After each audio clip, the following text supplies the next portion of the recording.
He built an empire on silence and fear. He commanded loyalty with a glance and crushed enemies without raising his voice. Dante Moretti was the most dangerous man in the city, and he knew it. But on an ordinary Tuesday afternoon, in a sunlit park where children chased pigeons and vendors sold roasted peanuts, the most feared man in the city saw something that stopped his blood cold. Across the grass, laughing with two small children who carried his own eyes in their faces, was the woman he had let walk away 4 years ago. And in that single, devastating moment, Dante Moretti understood that he had not built an empire. He had built a prison, and locked himself inside it alone. If this story already has its hooks in you, hit that like button right now and drop a comment with the city you're watching from. I want to see exactly how far this story has traveled. Stay with me until the end. You won't want to miss what happens next. The park was Dante's idea. That was the irony that would haunt him for the rest of his life. That on the single afternoon the universe chose to detonate everything he thought he knew, he had been the one to suggest stepping outside. Serena had wanted a late lunch at Caruso's, the kind of white tablecloth place where the lighting was soft and the portions were small and every other table held someone who owed Dante a favor or a debt. He had been tired of those walls, tired of the careful smiles and the eyes that watched him when they thought he wasn't looking. So he had said, "Let's walk." And Serena had looked at him the way she always looked at him when he said something that didn't fit the script she had built for their life together, with a small, practiced smile that never quite reached her eyes. Marcus walked 6 feet behind them. 2 more men flanked the perimeter, dressed like civilians, doing a poor job of it. Dante had long since stopped noticing them the way other people notice shadows. They were just part of the architecture of his life. Serena wore cream-colored linen and sunglasses that cost more than most people's monthly rent. She was talking about the venue for the engagement dinner, something at a rooftop space her family had used before, imported flowers, a specific string quartet she'd already spoken to. And Dante was listening the way he listened to quarterly reports, extracting the relevant numbers and letting the rest move through him without landing. He was good at that. He had built the skill over decades, the ability to be physically present while his actual attention lived somewhere colder and more efficient. Then he saw her. It wasn't a dramatic moment. That was the thing he would never be able to explain properly, not to himself, not to anyone. There was no cinematic pause, no sudden silence falling over the park. The vendor to his left was still calling out prices. A dog was barking somewhere near the fountain. Serena was mid-sentence about centerpieces. The world kept moving at exactly the same speed it always moved. But Dante stopped. Not his feet. He kept walking for 2 or 3 more steps before his body caught up with what his eyes were delivering to his brain. Then he stopped, and Serena walked half a step ahead before realizing and turning back with a slight frown. Across the open grass, maybe 40 feet away, a woman was crouching down beside a small boy who had apparently scraped his knee on the concrete edge of the fountain. She was talking to him, her dark hair falling forward over her shoulder the way it always had, the way he had watched it fall 100 times in a different life. She wasn't looking at Dante.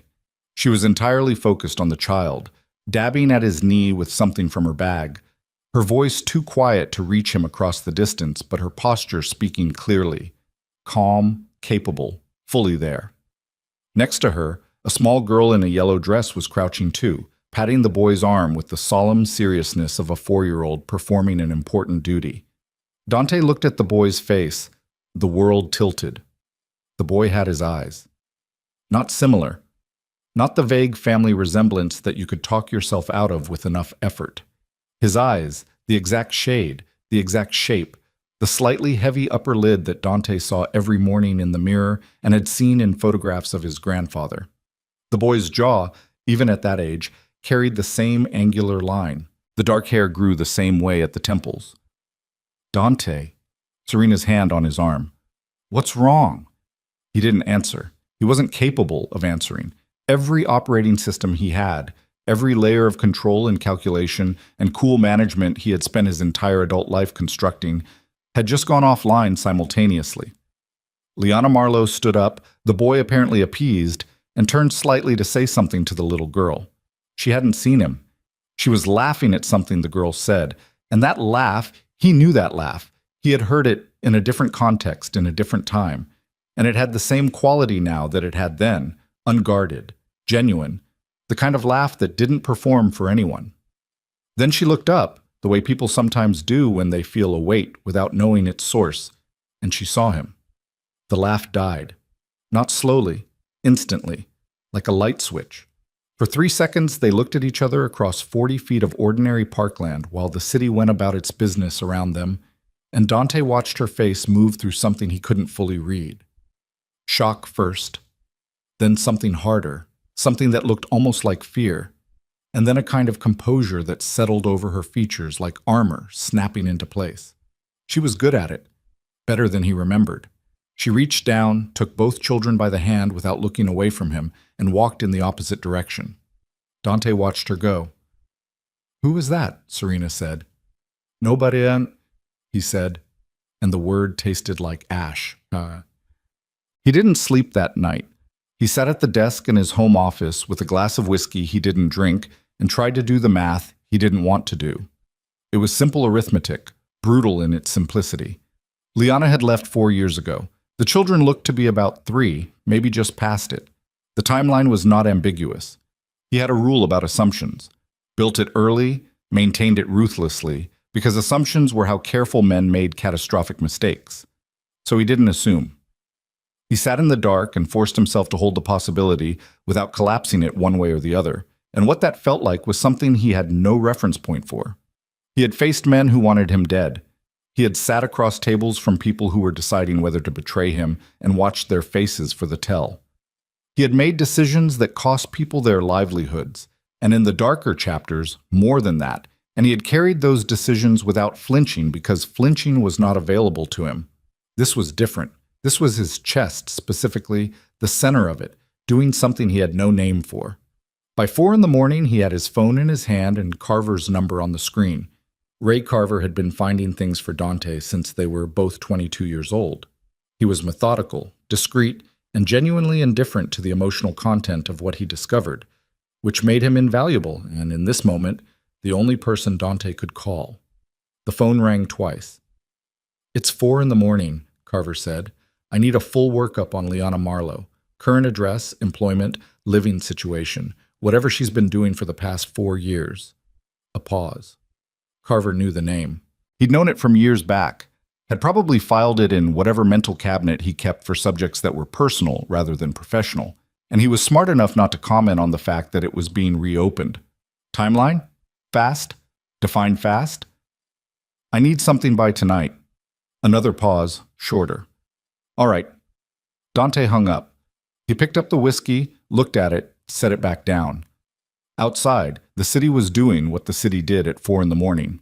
Exhaling, the volume turned low, the pretense of safety briefly available to anyone willing to believe it. He thought about the boy's face, the eyes. He thought about the look on Liana's face when she had seen him, that snap from something unguarded into something armored, and understood for the first time that she hadn't been surprised to see him there. She had been frightened. Not in the way people were frightened of Dante Moretti, the crime figure, that particular blend of calculation and deference he had learned to read like weather. This was something else. This was a woman bracing for impact, which meant she knew something she expected him to be angry about. He sat with that knowledge until the light outside started to change. Carver came back at 7 the following evening with a folder that he placed on Dante's desk without ceremony and then took up a position near the window, hands in his pockets, looking at the street below. Dante opened the folder. Liana Marlowe, currently residing at an address in the Westfield district, 2 blocks from a grade school. 3 years at the same address. Prior to that, 14 months in a rental on the east side. She had started a small business, specialty food imports, quality products sourced from family growers, operated out of a commercial space she leased with a partner. The business was functional, not lavish. She paid her taxes. She had no debt beyond the lease. She drove a 4-year-old sedan that she maintained herself according to the service records Carver had somehow obtained. She had 2 children, fraternal twins Nico and Sophia Marlowe, age 3, born at Mercy General on a date that Dante calculated twice and then stopped calculating because the number didn't change. He turned the page. There was a photograph, surveillance distance taken from a car, The quality was good. Liana was outside the commercial space with another woman, her business partner apparently, both of them laughing about something while they unloaded boxes from a van. He studied the photograph longer than he should have. She looked good, not performed good, not the careful presentation that accompanied a certain level of money and expectation. She looked like someone who was tired in a sustainable way and was okay with that. She looked like someone who had built something with her own hands and found it sufficient. There was a second photograph. The twins, outside what appeared to be a small playground near their residence. The girl in yellow again, serious expression, carrying a stuffed rabbit by one ear. The boy, Nico, was mid-motion, blurred slightly, arms out, doing something enthusiastic that the camera hadn't fully captured. Dante looked at the boy's face in the photograph for a long time. "The children," he said. "Yeah," Carver said from the window. That was the entire conversation about it. Dante closed the folder and set it flat on the desk and placed both hands on top of it and sat very still for a moment. Then he said, "I need to see her. She may not want to see you." "I know. So how do you want to handle the approach?" Dante thought about it. The old instinct, the professional instinct, was to engineer it, to create a situation that removed the variable of her choice, to make contact happen on his terms in a space he controlled. He had done that with resistant business partners, with reluctant witnesses, with people who had information he needed and didn't want to give it. The logic was the same. The outcome was predictable. He sat there and felt disgusted with himself. "I'll go to her," he said. "No team, just me." Carver turned from the window. He didn't say anything, but his expression did something brief and carefully controlled. "I'll drive myself," Dante said. "I know the neighborhood." Dante. "She's a woman running a food import business with her 3-year-old twins. She's not a threat." Carver looked at him with an expression that said, respectfully, that he wasn't worried about her being a threat to Dante. He was worried about something else entirely. But he was too professional to say it, and Dante was too close to it to want to hear it, so they left it there. He went on a Wednesday morning, timing it for when the children would likely be elsewhere. Carver had established that a neighbor watched them 3 mornings a week while Liana worked. He parked on the street and walked to the commercial space, which occupied the ground floor of a narrow building between a dry cleaner and an accountant's office. Through the glass, he could see the interior. Clean, organized, shelving units along 2 walls, a small desk at the back, boxes stacked with a certain practical system that told him she'd spent time figuring out her workflow. Liana was at the desk, her back half turned, writing something. She hadn't heard him come in. He stood in the doorway for a moment. She turned around. This time there was nowhere to go. No 40 feet of parkland, no 2 small hands to gather up, no direction to walk. She was behind her desk and he was in the door of her space, and they were looking at each other in full daylight with nowhere to be but exactly where they were. She looked older. Not badly. It wasn't that. She looked like someone who had moved through something significant and come out the other side with the marks of it on her, the kind of aging that isn't loss but accumulation. There were faint lines at the corners of her eyes. Her jaw was set. "Close the door," she said. He closed it behind him. "Sit down or don't," she said, "but don't stand in the middle of the room like you're about to deliver a verdict." He sat. The chair across from her desk was wooden, functional, the kind of chair that belonged in a working space and not in a performance of one. He sat in it and put his hands on his knees and looked at her. She looked back at him without blinking. She was not going to make this easy, and he had not expected her to. And some part of him that he hadn't exercised in a long time recognized this and felt something that might have been respect. "The park," she said. "Yes. I knew you'd come. I spent 2 days deciding whether to take the kids somewhere else for a while." She paused. "I decided not to. Running felt like the wrong instinct." "It was," he said, and then heard himself and added, I'm not here to do anything. I just need to know." "You already know." The room was very quiet. "I want to hear you say it," he said. She held his gaze. Her hands were flat on the desk. "Nico and Sophia are yours. They've always been yours." A beat. "You didn't know because I made a decision not to tell you, and I'm not apologizing for it. And if that's what you came here for, you can leave now." "I didn't come for an apology." "Then what did you come for?" He didn't have an answer ready. He had thought, in the car, that he would know what to say when he got here. He had been wrong. He sat in the functional wooden chair in her working space and looked at the woman he had failed catastrophically 4 years ago, and what he felt was not the clean, manageable thing he had prepared himself for. It was large and formless, and he didn't know what to do with it. "Tell me about them," he said finally. She stared at him. Something shifted in her expression, not softening exactly, but a recalibration, like she was revising her read of the room. "Tell you about them," she repeated. "Who are they? What are they like?" Liana sat back in her chair. She was quiet for a moment, and he could see her working through it, deciding how much to give, whether this was a trap, what giving this particular thing might cost her. He understood the calculation. He had watched people make it across from him his entire career. "Sophia is relentless," she said finally. "She's been relentless since she was about 4 months old. She knows what she wants and she doesn't accept substitutes, and she has never once let me pretend something is fine when it isn't." A pause. "Nico is the opposite. He feels everything, and he doesn't know what to do with it yet. He cries at things other kids don't notice. He found a dead bird in the backyard last spring, and he cried for 2 days, and then he made a little grave for it with rocks." She stopped. "He has your eyes." "I know," Dante said. "I know you know. I saw you in the park." Her voice was level. "I saw your face." He nodded. She looked at him for a long time. "What do you want, Dante?" "I want—" He stopped. Started again. "I don't know yet what I'm allowed to want." "That's the first honest thing you've said to me in 4 years," she said. "Maybe longer." The words landed where she intended them to. He didn't deflect. "You're right," he said. She watched him carefully, the way you watched something that might still be dangerous, regardless of how it was presenting itself. He couldn't blame her for that either. "I ended things with Serena," he said. Her expression didn't change. 3 days ago," he said, "before I came here. I need you to understand that's not a bargaining chip. I'm not telling you that because I expect it to mean something to you or change something for you. I'm telling you because I don't want to be sitting across from you with that undisclosed." "Why did you end it?" He thought about how to answer that honestly.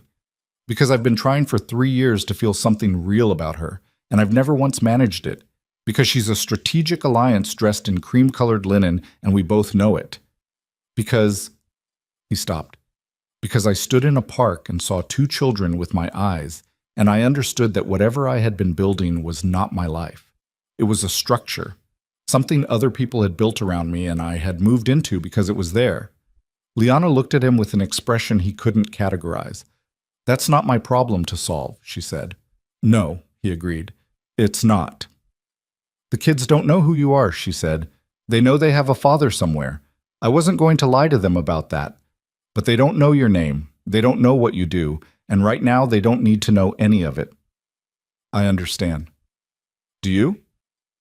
"I'm not here to demand anything," he said. "I want to be clear about that. I don't operate that way with this." "You operate that way with everything," she said. "And it wasn't cruel. It was just accurate, the flat delivery of a fact. You always have. It's part of who you are." He sat with that. "Maybe," he said. "I'm trying to work out who else I might be." She looked at him like she wasn't sure whether to believe him, and he thought that was probably the only honest response available to her. He didn't see her again for 10 days. He wanted to. He was aware of wanting to in a way that was entirely new to him. Not the strategic patience he exercised with business and adversaries and the long game of power, but something more uncomfortable, something that had no reliable tool for management. He thought about calling her. He didn't. He understood that whatever happened next had to happen at a pace she set, and that his only job in the meantime was to make sure he was actually becoming the thing he had told her he was trying to become, rather than performing it. That was harder than he'd expected. 38 years of being Dante Moretti did not pause for personal epiphany. His organization had needs and pressures and dynamics that didn't care what he'd seen in a park. Carver brought him updates on 3 separate situations requiring attention. His underboss, Sal Ferrante, older than Dante, broader, a man who had known Dante's father and never quite adjusted to the fact that the son had ended up running everything, appeared at his office on Thursday morning with the careful expression that meant something had gone sideways that Sal wasn't sure how to present. "There's a rumor," Sal said. Dante looked up from the papers on his desk. "Always." "About the Serena situation." Sal moved into the room, settled into the chair across the desk. Not the same chair, the one across from Liana's desk, but he thought of it anyway. "People are saying it wasn't mutual." It wasn't. Sal's expression processed that without visible reaction. "The Valenti family is going to want a conversation." "I know." "They had expectations." "I know that too." Dante, I'll handle the Valentis." He said it flatly, without elaboration, and Sal read it the way he was supposed to and moved on to the next item. And Dante felt the familiar settling of his public self around him, like a coat he had owned for too long to notice its weight anymore. But after Sal left, he sat alone in the office and thought about what Liana had said. "You operate that way with everything. It's part of who you are." It was. That was the honest accounting. He had built his identity around control so completely that he couldn't always tell anymore where the tool ended and the person began. Sal came in with a problem, and Dante's first response was threat assessment, resource allocation, managed outcome. He had done that with Liana once. He had done it with Serena by design from the beginning.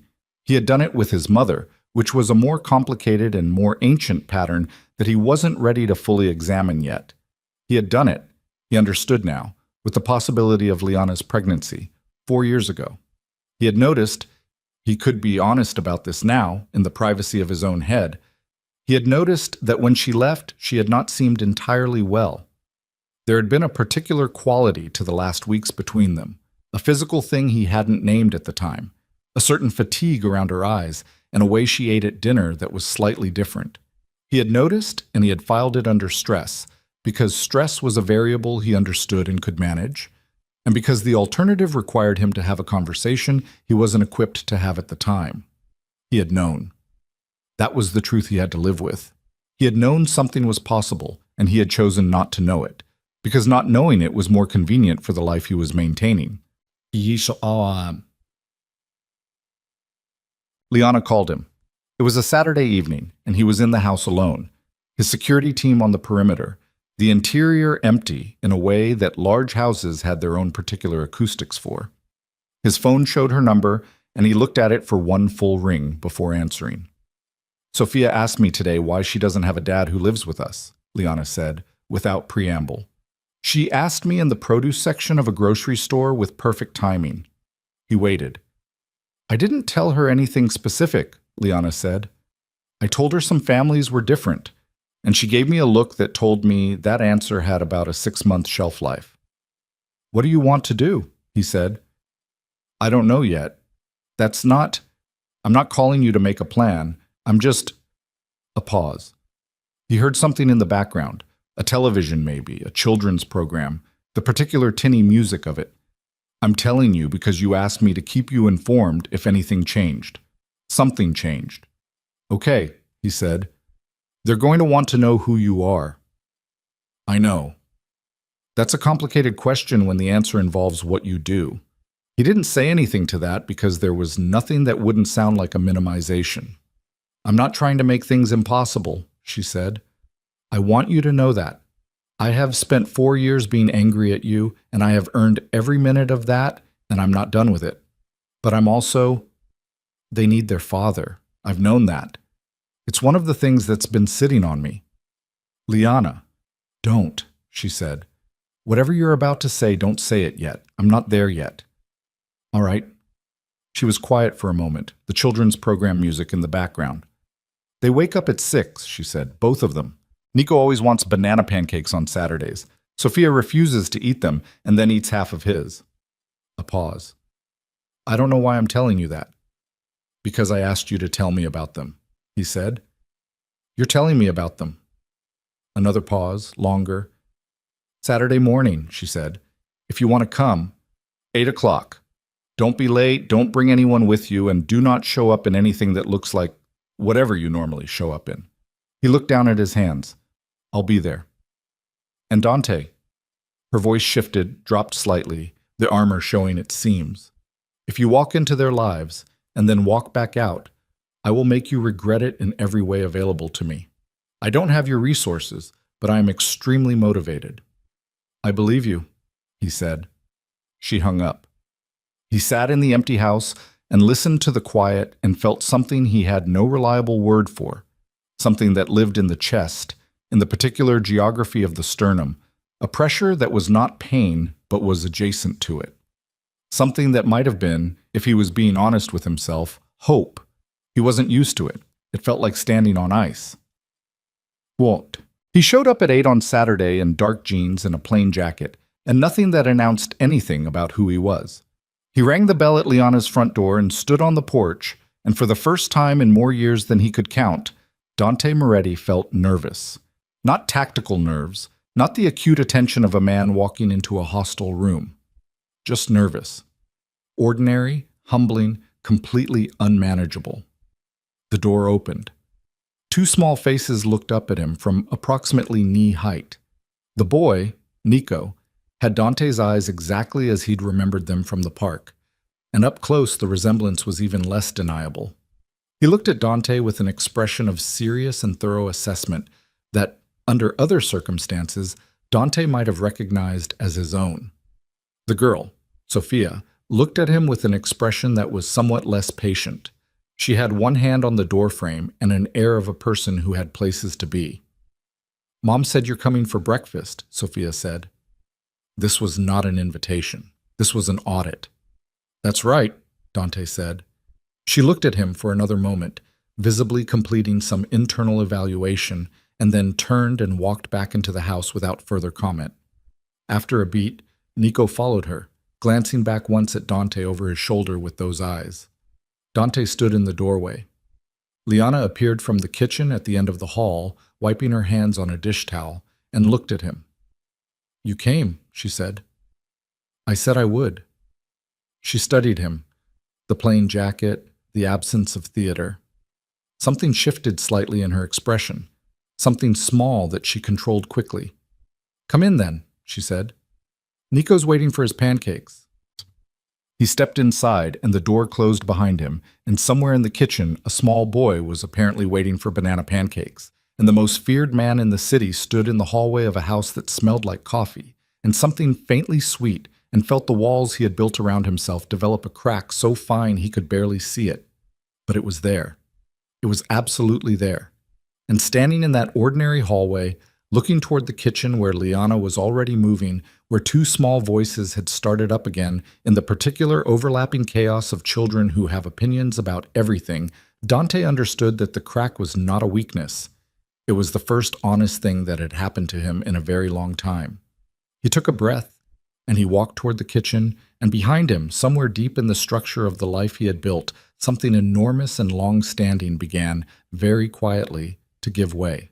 The kitchen smelled like browned butter and overripe bananas, and there was a crayon drawing taped to the refrigerator at a crooked angle. A house with too many windows and 4 figures out front, 3 of them the same size and 1 of them enormous, which Dante assumed was artistic interpretation rather than scale. Sophia was already at the table with both elbows on it and her chin in her hands, watching him the way a border agent watches someone whose documents are technically in order but whose face isn't. Nico was standing on a step stool beside the counter, close enough to the pan to be a liability, and Liana was gently repositioning him 6 inches back without making it a confrontation. Dante stood in the kitchen doorway and understood that he had no role here. Not yet. Possibly not ever, in the way he understood roles, defined, load-bearing, with clear lines of authority. This was something different. This was a system that had been running without him for 3 years and had achieved its own functional equilibrium, and he was a foreign element that hadn't been assigned a position. You can sit, Liana said, without looking at him. She was pouring batter into the pan, and the sound of it hitting the heat was immediate and domestic and strangely disorienting. The chair by the window. He sat. Sophia watched him sit. She had not blinked at a medically concerning frequency since he'd walked in. "Why is your jacket dark?" she asked. "It's the one I have," he said. She considered this with visible skepticism. "Nico's dad," she said, not to Dante, to the room in general, testing the phrase aloud like she was checking whether it fit. Liana said from the stove carefully, "We talked about this, Soph." "I know." Sophia returned her gaze to Dante. "Are you going to live here?" "No," Dante said. "Where do you live?" "Other side of the city." "Is it far?" "Not very." She processed this. "Nico cried last week because he wanted to go to the aquarium, and I said I didn't want to go to the aquarium." A pause. "We went to the aquarium." "How was it?" Dante said. "Fine," she said, with the exhaustion of someone who had not been wrong about the aquarium. Nico climbed down from his step stool and came to the table and sat across from Dante and looked at him with those eyes. His eyes, it was still hitting him like pressure behind the sternum every time, and said, "Mom makes the bananas go in the middle." "Does she?" "So they don't fall out." He demonstrated with his hands, a cupping gesture. "When you flip it." "That's smart," Dante said. Nico nodded seriously. "I know." Liana set a plate in front of Nico and then one in front of Sophia, who looked at her own plate, plain pancakes, no banana, with satisfaction. Liana poured coffee and set a cup in front of Dante without asking how he took it, and the fact that she still knew, black, nothing added, landed somewhere quiet and unannounced. She sat with her own cup and didn't eat and watched her children with the particular attention of someone cataloging something in real time. She was watching Dante too, in the margins of that attention. He could feel it. They ate. Or the children ate. Dante drank the coffee and watched Nico work methodically through his pancakes from the outside edge inward, and Sophia eat precisely half of what she'd been given before leaning across and taking exactly 2 bites of Nico's, which Nico permitted with the resignation of long custom. When the children were done, Liana sent them to get dressed, and they left the kitchen with the bilateral noise of 2 3-year-olds who have transitioned to the next phase of their morning and consider the previous phase fully complete. The kitchen went quiet. Liana looked at her coffee cup, then at him. "You were good with them," she said. "It wasn't warm. It was an assessment." "I didn't do anything." "That's what I mean." She turned the cup in her hands. "You didn't perform. You didn't try to be impressive." A pause. "I was waiting for it." "I don't know how to be impressive to a 3-year-old. Most adults don't figure that out." She set the cup down. "Sophia will interrogate you every time she sees you. She doesn't warm up, she just decides. Nico is the opposite. He'll tell you everything about himself within 20 minutes and then be confused if you don't reciprocate." "What do I tell him?" "The truth," she said. "Age-appropriate truth. They can smell a performance." She looked at him directly. "So can I." "I know." "So I need to ask you something, and I need a real answer." He waited. Are you here because you feel something, or are you here because of what you saw in that park and what it means for your legacy and your name and what the Moretti line does or doesn't have?" She held his gaze. "Because those are different things, and I can work with the first one, and I cannot work with the second." The question sat between them. "Both," he said. "At the start. The park shook something loose that was already there, something I buried 4 years ago." He stopped. "But I sat in my house at 4 in the morning and thought about who I was and what I'd built and what it cost, and what I felt about Nico and Sophia wasn't about the name. It was about the picture of a boy making a grave for a dead bird out of rocks." Liana held very still. "You told me that on the phone," he said. "I don't think you realized what it did to me." She looked away, looked back. "I haven't decided anything," she said, "about you, about any of this." "I know. You don't get to just appear and have things reset. 4 years of what I went through, I'm not asking for a reset." "Then what are you asking for?" "Saturday mornings," he said. "For now, that's all I'm asking for." She looked at him for a long time, her jaw set, her eyes doing that thing they did where they went very still before she made a decision. "Saturdays," she said, "until I say different."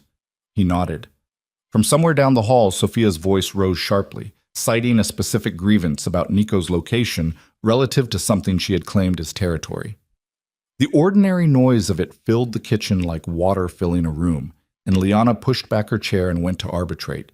And Dante sat alone at the table with his coffee and the crayon drawing on the refrigerator and felt the crack in him widen by another fraction. But the Valenti conversation happened on a Tuesday in a private dining room above a restaurant that the Valenti family had owned for 2 generations. Marco Valenti was Serena's elder brother and functioned as the operational voice of the family when his father was absent, which the father increasingly was due to age and a recent cardiac event that Marco had leveraged into de facto authority with impressive efficiency. Marco was 51, silver at the temples, and had the particular quality of a man who had always had money and had learned to use courtesy as a weapon more reliable than anger. He poured wine for both of them before Dante had taken off his coat. "We're not enemies," Marco said, sitting back. "I want to say that at the start." "I know we're not," Dante said. "Serena is—" Marco paused, selected the word with visible care. "Recovering. I'm sorry for how it was handled." "The manner was abrupt," Marco said, and left the assessment there, flat on the table between them, in the tradition of men who understood that understatement was more threatening than volume. "Yes," Dante said, "it was. There were plans. Our families had discussed certain arrangements that went beyond the personal." "Marco," the older man stopped. "I'm not going to negotiate the dissolution of an engagement like it's a contract dispute," Dante said. "I respect your family. I meant Serena no harm, and I take full responsibility for the damage the timing caused. But I'm not going to sit here and discuss what compensation looks like, because that's not what this is." Marco looked at him. The wine sat untouched in both glasses. "People are going to ask questions," Marco said carefully. "People always do. The questions in this case involve a woman and 2 children on the west side of the city." Marco's voice remained level. He was watching Dante with the particular attention of a man delivering information he already has to see how the recipient responds to receiving it. "Information travels." Dante held very still. Something cold moved through him. Not fear, but its more functional cousin. Threat assessment, immediate and total. "How long have you known?" he said. "Long enough." Marco picked up his wine. "I'm telling you as a courtesy, because we are not enemies, and because if certain other parties were to learn what I know before you have had the opportunity to manage the situation." A pause. "The outcome might be less courteous." "Are you threatening my children?" "I am doing the opposite," Marco said, without changing his tone. "I am suggesting that you manage your situation before others manage it for you." He set the glass down. "My family has no quarrel with you. We have pride. We have a daughter who was humiliated twice, once 4 years ago and once last month. Pride has a cost, but children are not a currency I deal in." Dante looked at him. "Whoever leaked that information to you," Dante said, "was not from my household," which meant it was from his own. He drove back from the restaurant with his hands on the wheel and his mind running the math he didn't want to run. The arithmetic of who knew what and when they could have known it, and who in his organization had either been watching him or had been watching Liana independently, and for whom those 2 data points, Dante's visit to the park, Dante's subsequent movements, were valuable enough to report somewhere. He called Carver from the car. "Who have you told about the Marlowe situation?" Dante said. A beat. "No one." "Anyone who had access to the workup you put together?" "It was clean. Handled personally." "Then someone else has been watching me." He pulled up at a light. "Or watching her." Carver's silence had a specific texture. "I'll find it." "Fast," Dante said. Same word as before. Different weight. Well, he found out that evening. The source was not a leak from within his operational structure. It was simpler and older than that. It was his mother. Isabella Moretti had a network that predated Dante's authority by 2 decades. She had built it alongside her husband before he died, and had maintained it after, with the patience of a woman who understood that information was not power. Information was the infrastructure beneath power, the thing that everything else stood on. She was 70 years old, and she lived in the house Dante had grown up in, on the north side. And she entertained 3 afternoons a week and maintained relationships across 6 different social circles and 4 different families, and she had known about Liana Marlowe and the twins within 48 hours of Dante standing in a park. He knew because she called him. "Come for dinner Thursday," she said. Not a question. He came. The house was exactly what it had always been. Heavy furniture, good art, the particular smell of a space that had been maintained to a standard rather than lived in casually. Isabella was at the dining table when he arrived, already seated, which was her way of establishing the geometry of a conversation before it started. She poured water for him herself, which she only did when she wanted to control the pace. "You look tired," she said. "I'm fine." "You're not sleeping." She unfolded her napkin. "You haven't been sleeping since the park." He looked at her. "How long have you known?" "About the children." She smoothed the napkin across her lap with the precision of long practice. "Since the third day." "And you waited." "I was gathering information," she said, "before I had a conversation that required it." "What kind of conversation?" Isabella looked at him with the eyes that he had inherited some version of, the particular directness that wasn't warmth but wasn't coldness either. It was something more precise than either, more surgical. "The kind where I tell you what needs to happen." "Mother, she's a capable woman," Isabella said, cutting through it. "I'll give her that. She built something on her own with no assistance from anyone, and she raised 2 children, and she did it without coming to you for money or leverage or protection, which tells me she has more sense than I gave her credit for 4 years ago." A pause. "But this situation, as it currently stands, is a problem. They're my children. I know what they are."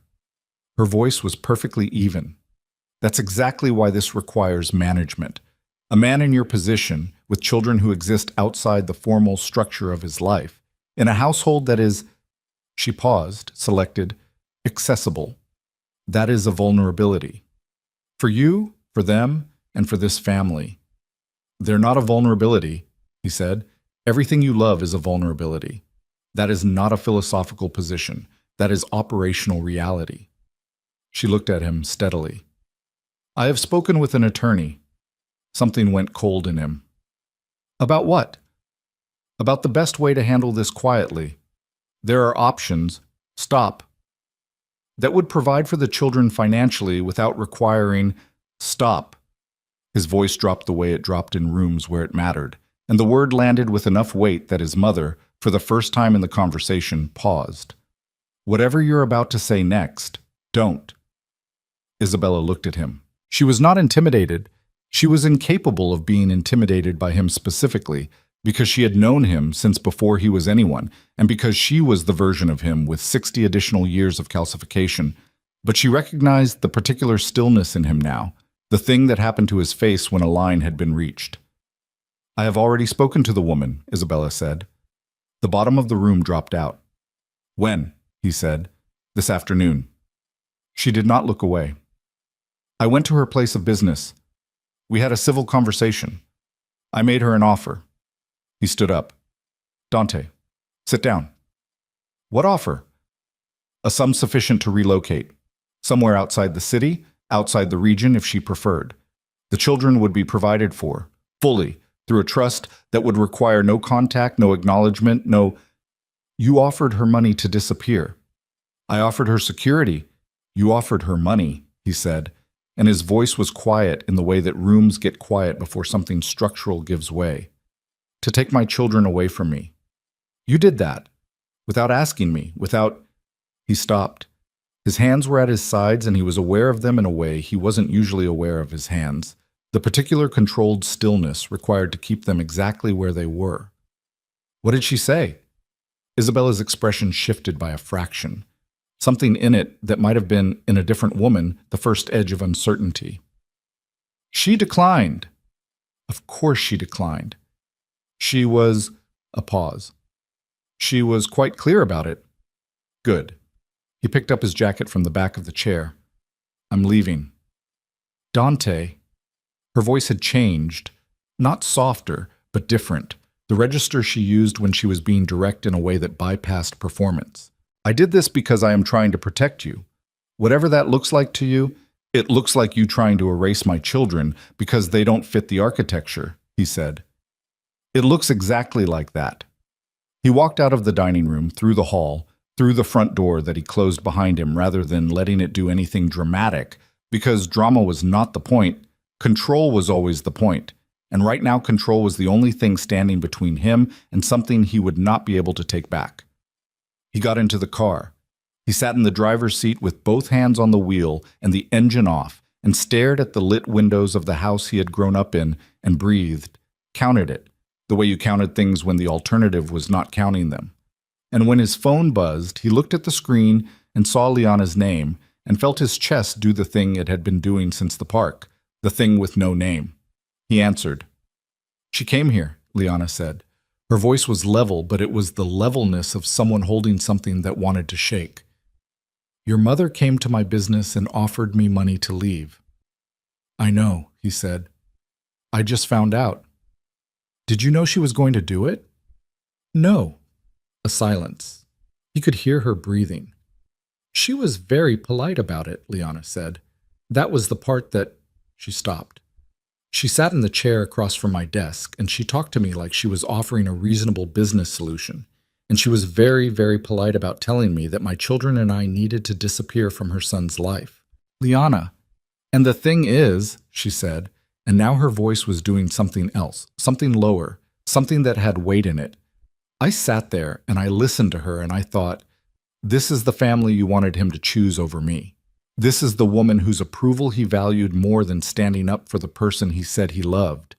And I wondered if anything has actually changed or if I'm being stupid again." The word stupid landed in the car like something thrown. "You're not being stupid," he said. "How would I know that?" Her voice cracked, just barely, and then she pulled it back. "You show up on a Saturday morning in a plain jacket, and you drink coffee, and you're patient with them, and you don't perform, and I think, maybe this is real. And then your mother shows up with a checkbook, and I remember exactly where I've been before." "She doesn't speak for me," he said. "She never did. That was the problem. You just let her." The words were quiet and exactly accurate, and there was nothing he could say to them that would be worth saying. He sat in the dark outside his mother's house and held the phone and listened to the silence on the other end of it. "Dante," Liana said finally. "Yes." "If you want this, if you actually want to be in their lives, you're going to have to choose it out loud. Not in a quiet conversation in my kitchen, not in a private negotiation with your mother about what she did wrong. Out loud, in front of the people who run your world, in a way that can't be taken back." Her voice was steady now, steady in the way that a decision sounds when it's finished being made. "Because I cannot do another 4 years of being the secret that gets managed, and neither can they." He looked at the lit windows of the house. "I know," he said. "I need you to actually know it. Not Dante Moretti knowing it. You, the person." The city was quiet outside the car. Somewhere 2 blocks over, a horn sounded once and then went silent. "I'm going to fix this," he said. "What my mother did, what I let happen 4 years ago. I'm going to fix it." "I've heard men say that before," she said. "I know you have." "You have until I decide you've had enough time," she said. "And I will decide, not you." She hung up. He sat in the car for another minute, then he turned the engine on and pulled away from the house and drove into the city with the particular focus of a man who has just realized that the most dangerous moment of his life is not behind him. He went to see Sal Ferrante the next morning, not to the office, to Sal's house, which was a deliberate choice, the kind of choice that said this is personal before a word had been spoken. Sal lived in a brownstone in the Garfield district that he had owned for 22 years, and he answered the door in a bathrobe with coffee in his hand and the expression of a man who had been expecting this visit without knowing when it would arrive. "Come in," Sal said. The kitchen was warm. Sal's wife had left a plate of something on the counter and gone elsewhere in the house with the practiced discretion of a woman who had spent decades understanding when to be absent. Sal poured a second cup and sat across from Dante at the kitchen table and waited. "Someone in the organization fed information about Liana Marlowe to outside parties," Dante said.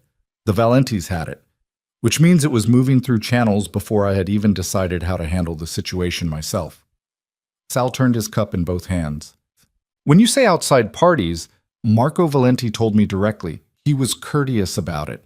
But the information came from somewhere inside, and it reached my mother before it reached the Valentis, which means the sequence started close. Dante looked at him. How close, Sal? Sal was quiet for a moment. He was 64 years old, and he had the particular stillness of a man who had survived a long time in a dangerous profession by knowing precisely when to speak and when to let silence do the work.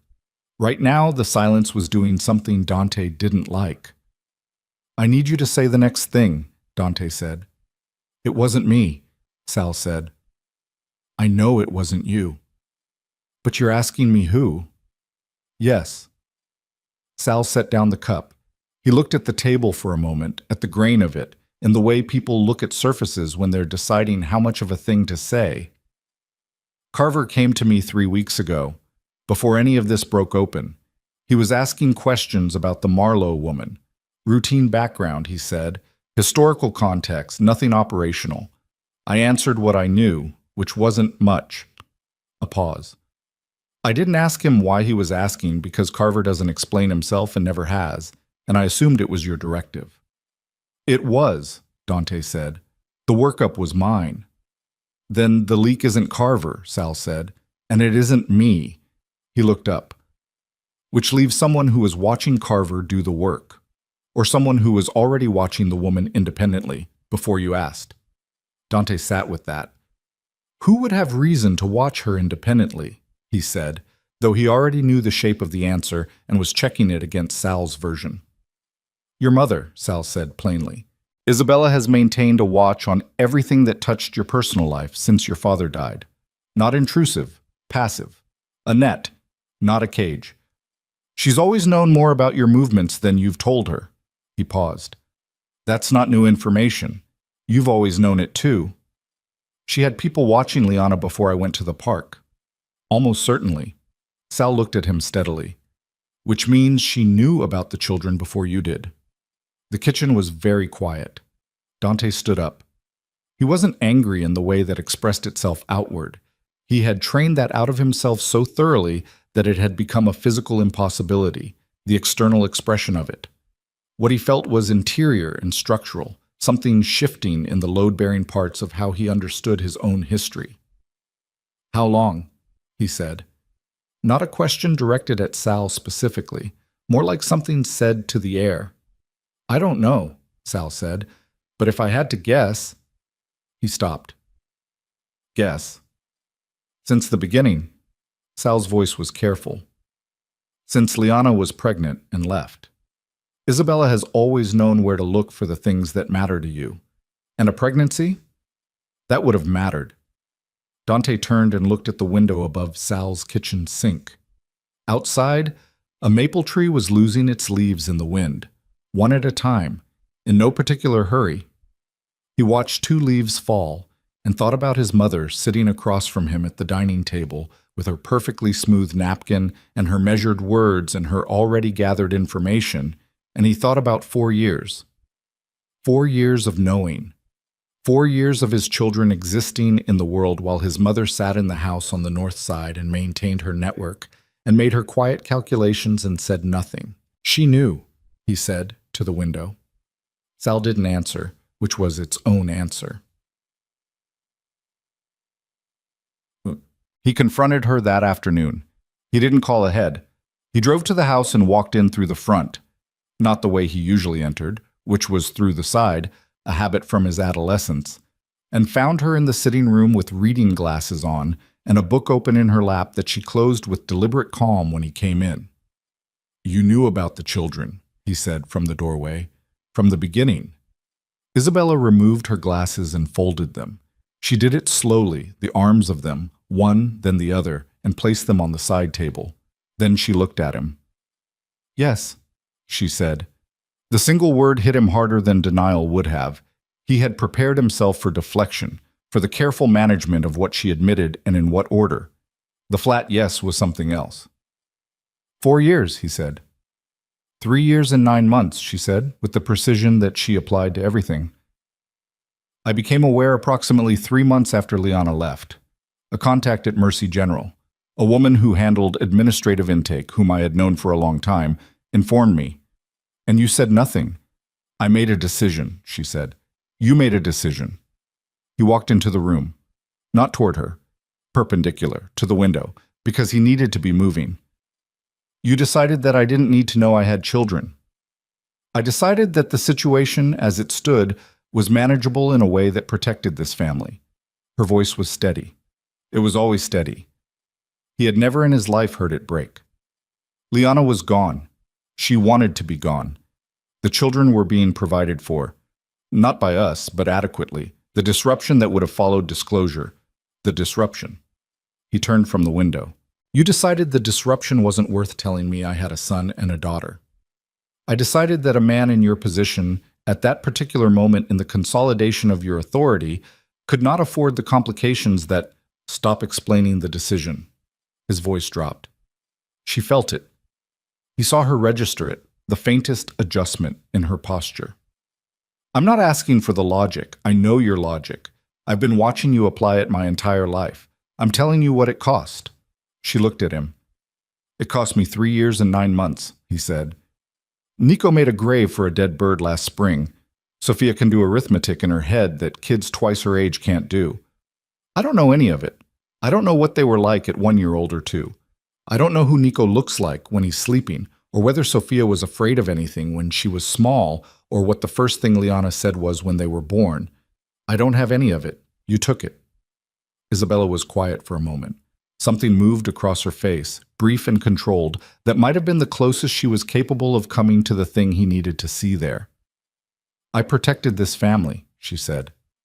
You protected the structure, he said. There's a difference. You've always chosen the structure. The structure is what kept you alive, she said, and now there was an edge in it, the first real edge. The structure is what kept your father's work from falling apart when he died and you were 29 years old and not ready. The structure is what... I'm not 29 anymore. No, she said.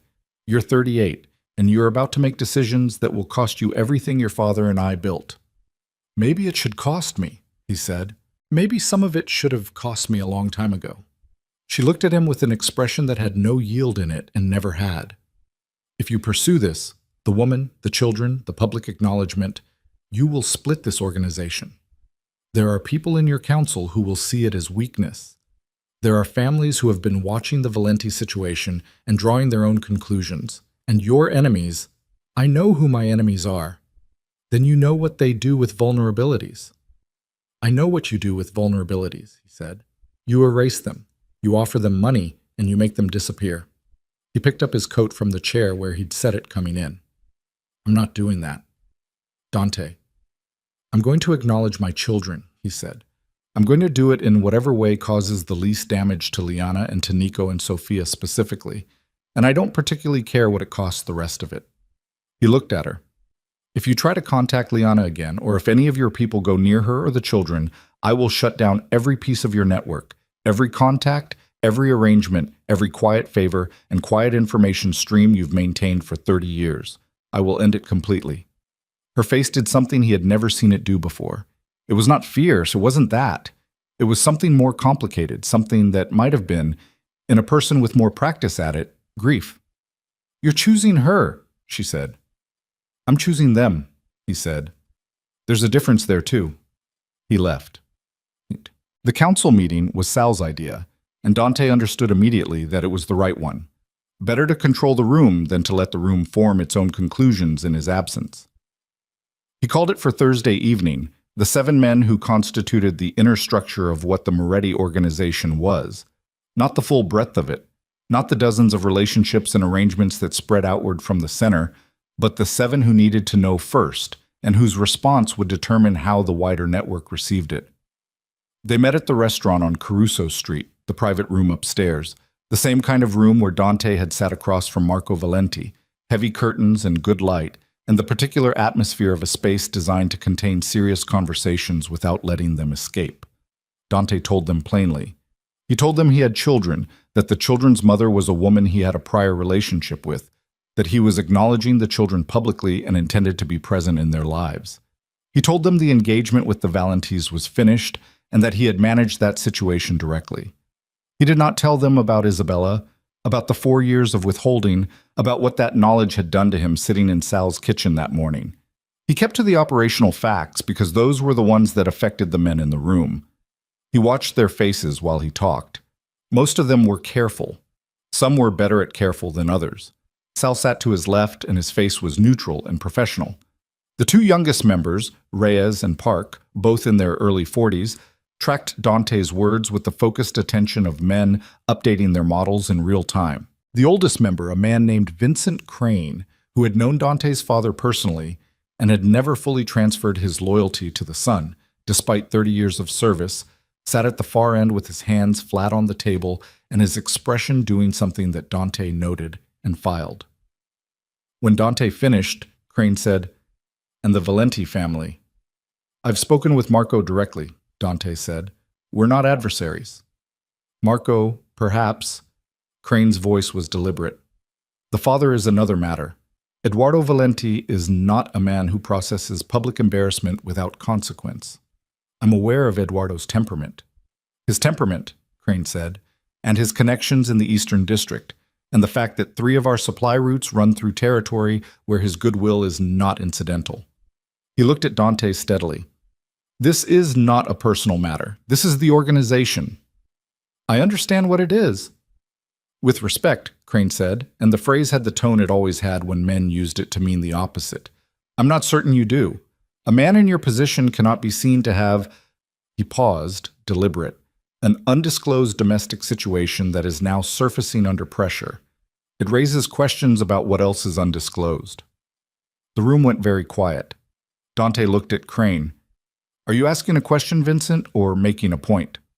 "I'm making an observation," Crane said, "that the council will have questions, that the council deserves answers, and that proceeding with this—" Another pause. "Domestic arrangement in this manner, at this moment, without prior disclosure to this body, constitutes a breach of the kind of transparency that this organization has historically required of its leadership." Reyes shifted in his seat.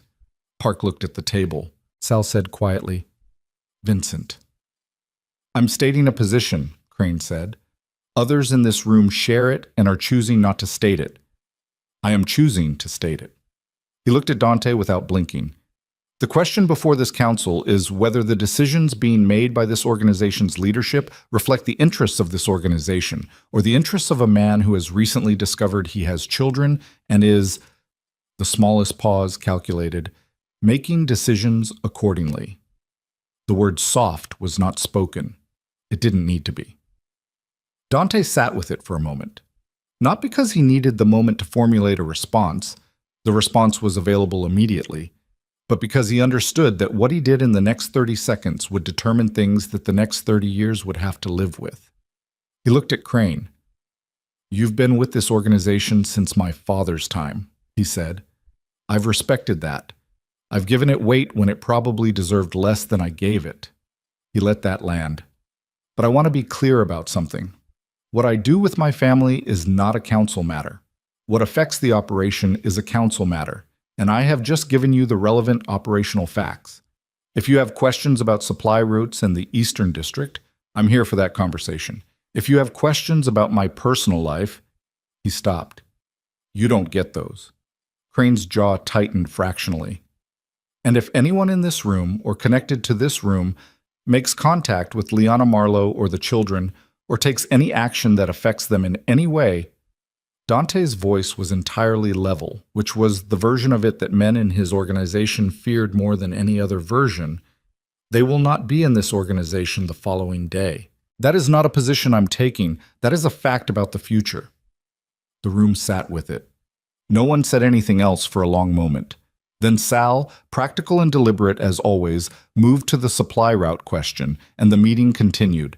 And Dante sat at the head of the table and felt the temperature of the room with the sensitivity he had spent decades developing, and what he felt was not reassurance. Crane had said what Crane said, and the two men who had been quiet while he said it were quiet because they agreed and were smarter than Crane about when to speak. That was 3 of 7.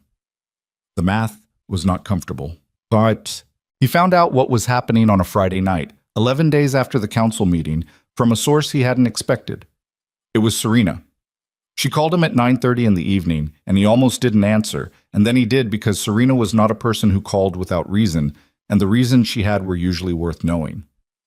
"I'm telling you this because my brother asked me not to," she said when he picked up. Her voice was flat and specific in the way it got when she had made a decision and was past the emotional content of it. "And because whatever happened between us, she stopped. "I don't want what's about to happen. Tell me," he said. "Crane has been meeting with Eduardo Valenti," she said. 3 times in the past 2 weeks. My father's people observed the meetings. I found out 2 days ago." A pause. "They're not discussing business." The cold moved through him again, that functional cousin of fear. "Crane is moving against me," he said. "He's building a case," she said, "for a transition of leadership, using the public situation, the children, the broken engagement, as evidence of instability. He's presenting it to Eduardo as an opportunity to restructure the Eastern District arrangement under new leadership that would be—" She paused, and he could hear her choosing the word with care, "more aligned with Valenti interests." "Eduardo is backing a play against me." "Eduardo is listening to one," she said. "He hasn't committed. But he's listening, which means he's considering it, which means the window for this to become something worse is—" She stopped. "It's not wide, Dante."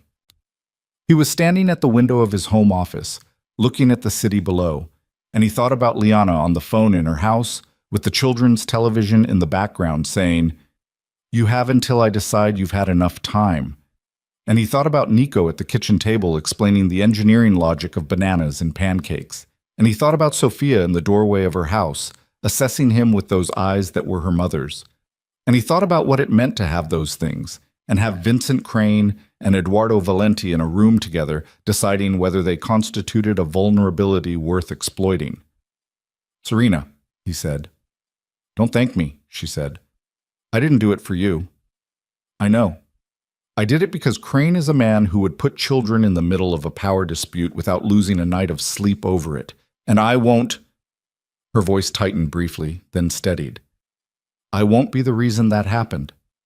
He stood at the window with the phone in his hand after she hung up, and the city below him went about its Friday night with no knowledge of and no interest in the thing that was assembling itself in his direction. And Dante understood that he had reached the specific moment he had spent his entire adult life preparing for without knowing it was this. Not a rival organization, not a law enforcement action, not any of the threats he had mapped and planned against.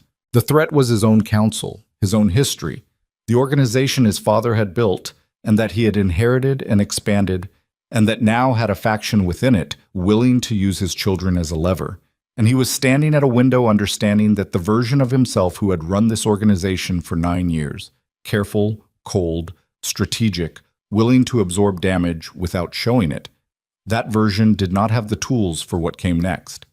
What came next required something different.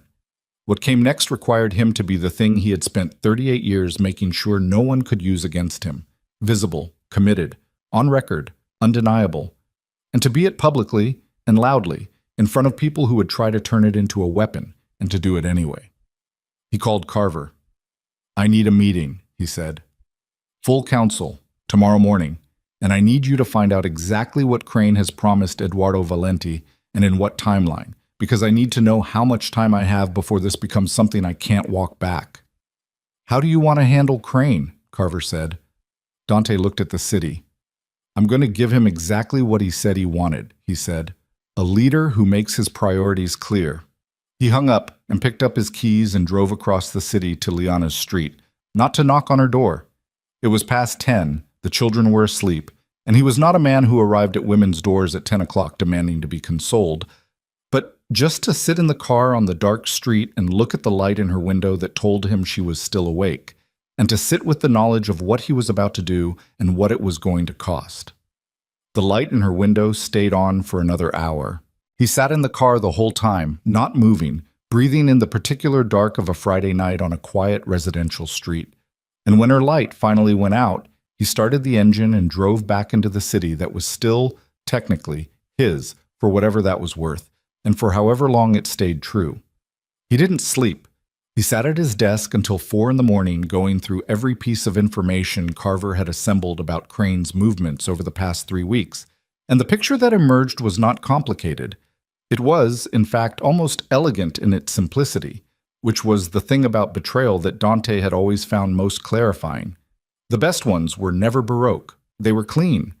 Crane had identified a vulnerability, located an interested party, and begun constructing the architecture of a transfer of power with the methodical patience of a man who had watched organizations change hands before and understood the mechanics of it. 3 meetings with Eduardo Valenti.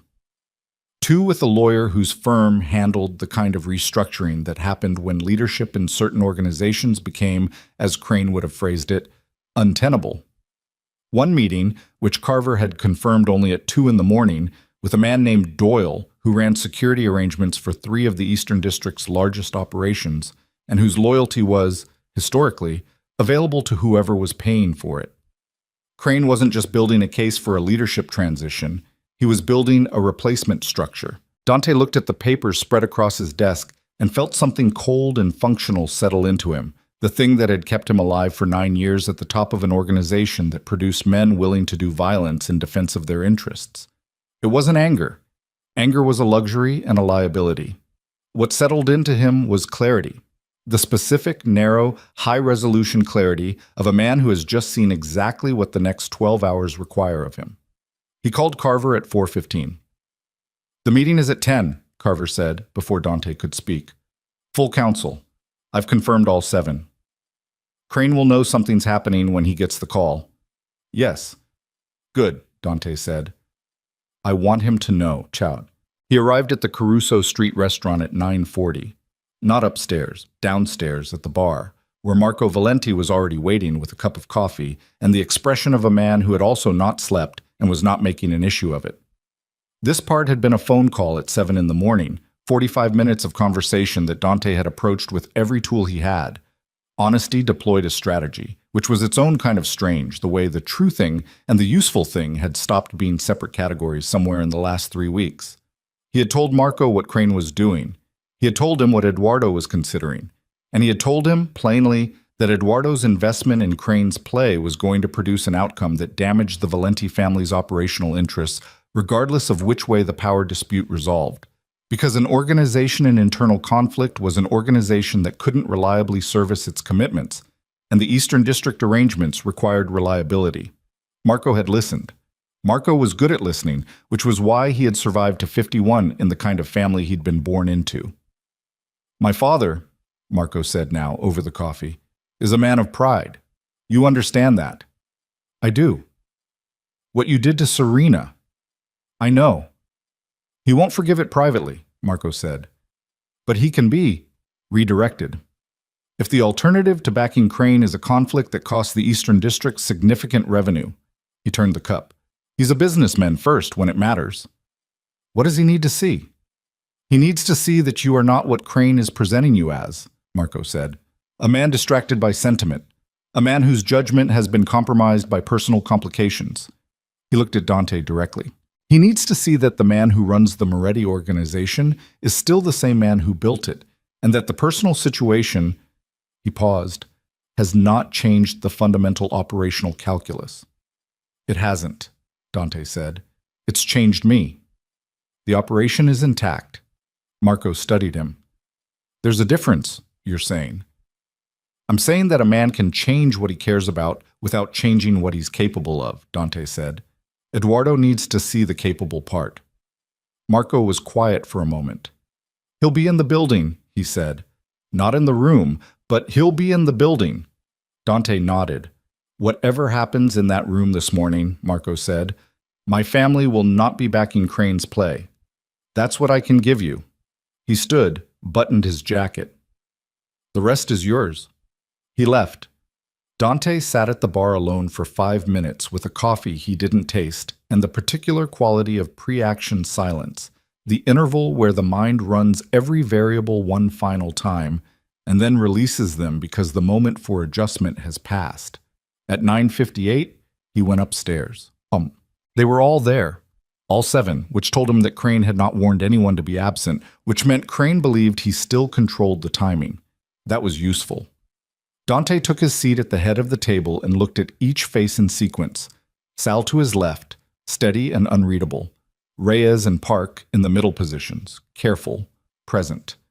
The three other men, whose names were Hollis, Draper, and Ewan, none of them Cranes, none of them entirely committed in any direction. And Crane at the far end, hands flat on the table as always, with the expression of a man waiting for a performance he has already reviewed. "I'm going to make this short," Dante said. He laid it out, not theatrically. He had no use for theater in this room, and these men had no patience for it either. He laid out what he knew: the 3 meetings with Eduardo Valenti, the conversation with the restructuring lawyer, the contact with Doyle in the Eastern District. He named the dates, he named the locations. He laid the papers from Carver's investigation flat on the table and let them sit there. Crane didn't move. "Vincent," Dante said. "This is an interpretation," Crane said. His voice was steady, which Dante respected despite everything. "It's a documented sequence," Dante said. "Interpret it differently if you can. A man can have conversations with Eduardo Valenti and a restructuring attorney in a 3-week window following a council meeting where he publicly questioned my leadership." Dante held his gaze. "What's the interpretation I'm missing?" Crane looked at him. Something in his face was making a decision. Dante watched it happen. "You want to know why?" Crane said. "I know why," Dante said. "I want to know if you're going to say it." A silence. The room held it the way rooms hold things that everyone present knows cannot be unsaid once spoken. "Because you are not your father," Crane said. The words went into the room like something dropped from height. "Your father built this organization with a clarity of purpose that was never in question," Crane said. "He made hard decisions and he lived with them, and he never confused his personal sentiment with his organizational responsibility. You have spent the last month," he paused, "making decisions based on a woman and 2 children that you didn't know existed until 8 weeks ago. You ended a strategic alliance that took 2 years to build. You threatened members of your own council. I asked you once to say it plainly," Dante said. "You said it. Now, let me say something plainly." Crane stopped. "My father also made a decision 22 years ago to bring you into this organization's inner structure," Dante said.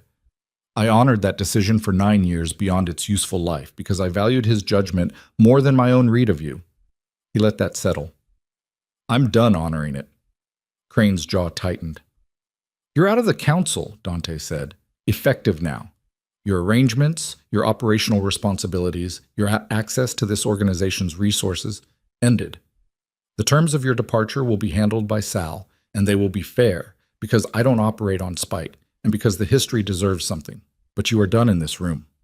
Crane looked at him without blinking. "You can't count the room, Vincent," Dante said quietly. Crane looked. He did the math that Dante had already done. Sal, committed, Reyes and Park, whose faces had shifted over the last 4 minutes from careful to decided. Hollis, Draper, Ewan, none of them willing to be on the wrong side of a room that had just shifted its weight. The math was not 6-1, it was not even 5-2. Crane had miscalculated the depth of his own support, which was the specific error that men made when they confused people listening to them with people willing to move for them. Crane stood. He straightened his jacket, which was the gesture of a man reassembling his dignity from available materials. "This organization," he said to the room, "will regret the direction it's being taken." "Maybe," Dante said. "You won't be here to see it either way." Crane walked out. The room exhaled. Sal poured water for himself and then, without comment, for Dante. Reyes looked at the table. Park looked at Dante with the expression of someone recalibrating a significant number of their recent assumptions. Hollis, who was 60 and had seen more transitions than anyone else in the room besides Sal, made a small sound that was not quite a laugh and not quite anything else. "Eastern District," Dante said, bringing the room back. "Eduardo Valenti has been listening to a pitch that is no longer being made. I've had a conversation with Marco Valenti that has established where their family's interests actually lie. The supply routes are not at risk." He looked around the table. "Any other questions about the operational situation?" There were none. "Then we're done," he said. But he was in the parking structure beneath the restaurant, walking to his car, when they came. 2 men, from the stairwell to his left, moving with the particular economy of people who have rehearsed the approach. "Not armed or..." or not visibly, which was its own kind of message. This was meant to be a conversation, not an ending, because an ending in a parking structure attached to a restaurant where 6 men had just watched him remove Vincent Crane from his counsel would have been tactically incoherent.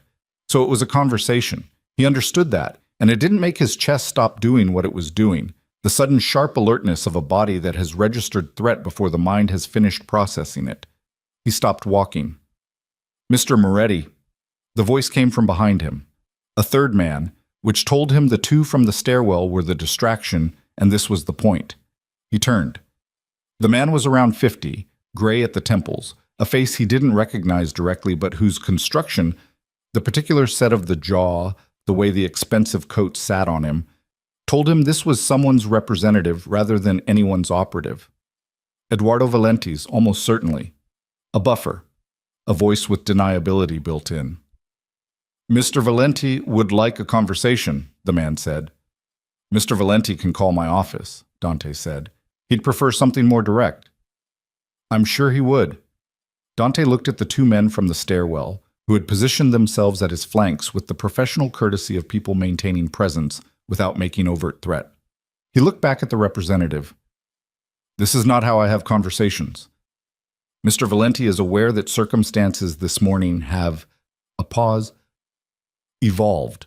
He'd like to discuss the Eastern District arrangement directly, without intermediaries." Marco Valenti expressed his family's position this morning," the man said. "Eduardo Valenti has a different position." Dante looked at him. "Where?" "He's upstairs," the man said. "Has been since 9:30. He'd like 5 minutes."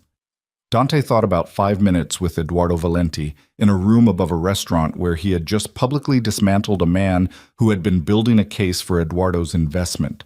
He thought about what Eduardo wanted.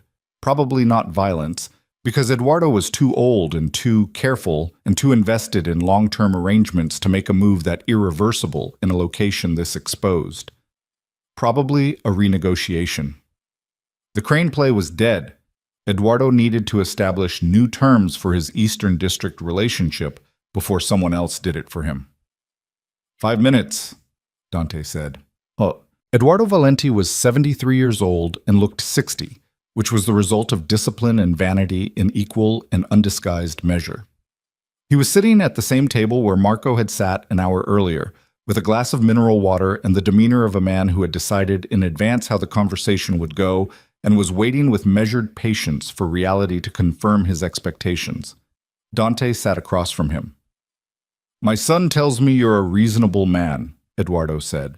His accent was light, mostly dissolved into 40 years of American life, surfacing only at the edges of certain words. "I told him reasonable men don't break engagements with my daughter without a conversation first." "He's right and you're right," Dante said. "I handled it wrong." Eduardo looked at him. The directness of the admission clearly landed differently than he'd prepared for. "Serena," Eduardo said. "We'll be fine," Dante said. "She's a capable woman and she deserved better than what I gave her. And I know that. And I also know that my saying so doesn't cover the damage. So I'm not asking you to forgive it. I'm asking you to separate it from the business question. For me, they are not separate." "I know," Dante said. "But for your organization, they are. The Eastern District routes produce a number that your family's other operations don't replace easily. Crane promised you access to a restructured Moretti organization that would be more aligned with your interests. What he couldn't promise you was stability, because an organization in transition is not stable, and stability is what makes those routes worth what they're worth." Eduardo turned his water glass slowly. "And you can promise stability." "I can show you what happened in that room this morning," Dante said. Crane came with 3 weeks of preparation and a restructuring attorney and a conversation with Doyle, and he walked out alone without a single man at that table willing to stand up for him. That's your stability assessment. Eduardo looked at him for a long time. "The children," he said. Dante held his gaze. "This is what Crane presented as instability," Eduardo said. "A man who discovers he has a family and begins making emotional decisions." "I ended a relationship that was transactional," Dante said. "I'm not going to apologize for that to you or to anyone." "No," Eduardo said slowly. Perhaps not. He was quiet for a moment. Something moved behind his eyes that Dante couldn't fully read. The particular opacity of a very old man in a very specific kind of business. A lifetime of keeping the relevant thing hidden until the moment for revealing it was his. My wife, he said finally, left me for 3 months in 1987. I had made a decision. Professional, reasonable, very correct from an organizational standpoint, that involved not telling her something she needed to know. When she found out, she left. A pause. She came back, but she came back to a different man, one who had decided what mattered more. He looked at Dante. You understand what I'm telling you? I think so, Dante said. I'm not Crane, Eduardo said. I'm an old man who made a business calculation that turned out to be based on incomplete information. The calculation changes when the information changes. He picked up the water glass and drank, and set it down, and folded his hands on the table. The Eastern District arrangement continues as it was. The Valenti family has no interest in your organization's internal politics. Dante nodded. One thing, Eduardo said. Name it. Serena. His voice didn't change, but it weighted the name differently, the weight of a father rather than a patriarch. She is not as fine as you said. She will be, but she is not right now. He looked at Dante steadily. I'm not asking you to do anything about that. I'm asking you to know it. I know it, Dante said. Eduardo nodded once, short and final, and that was the end of it. He called Liana from the car. Are you and the kids at home? He said, when she answered. A pause. She heard something in his voice. He knew she heard it because her own voice changed, shifted into a register that was alert and careful. Yes, why? I need you to stay there for the next few hours, he said. Don't go to the shop. Keep the door locked. Dante? Her voice was controlled, but he could feel the thing underneath it. What's happening? I'm handling it, he said. That's not an answer. It's the answer I have right now. I'll call you when it's clear. He stopped. You're safe. I need you to know that. I've made sure of it. What does that mean? You've made sure? Liana. He said her name the way he hadn't let himself say it. Not managed, not careful, not deployed. Just her name. I need you to trust me for the next 3 hours. The silence on the phone was long enough that he could hear Nico's voice in the background, asking for something, the ordinary texture of a Saturday at home. 3 hours, she said. Yes. She hung up, and he drove, and the city moved past the windows with its usual indifference, and somewhere to the north of him, in a house that he now knew the address of, and the smell of, and the sound of, on a Saturday morning, 2 children were living their afternoon with no knowledge of what their father had just walked through on their behalf. He drove for 20 minutes before Carver called. Crane went to Doyle, Carver said, not to activate anything, to tell him the play was finished, but Doyle had already received payment from Crane 2 weeks ago. A down payment on a specific service. Dante felt his hands tighten on the wheel. What service? Information, Carver said. Current address, daily schedule, vehicle description. A pause that landed like something thrown. For Liana Marlowe. The bottom of the world dropped out of the bottom of the world. Doyle sold it on, Carver said. This morning, before our meeting. To a man named Rice who works freelance collection for 3 different organizations, none of them ours. All of them with reason to want leverage over you. Dante was already turning the car. Where is Rice now? He said, and his voice was something he had never quite heard from himself before. Not the cold, not the controlled, but something underneath both of those. Something that lived below strategy and calculation in a place that didn't have a professional name. I'm trying to find him, Dante said. Right now. I need a location in the next 10 minutes or I'm going to her house regardless. Dante, if you go to her house without knowing where Rice... Find him, Dante said. 10 minutes. He drove with both hands on the wheel and his heart doing something it had not done in 38 years. Not since he was a child and was afraid in the way children are afraid, without the managed layers, without the professional distance. Just afraid, directly and completely.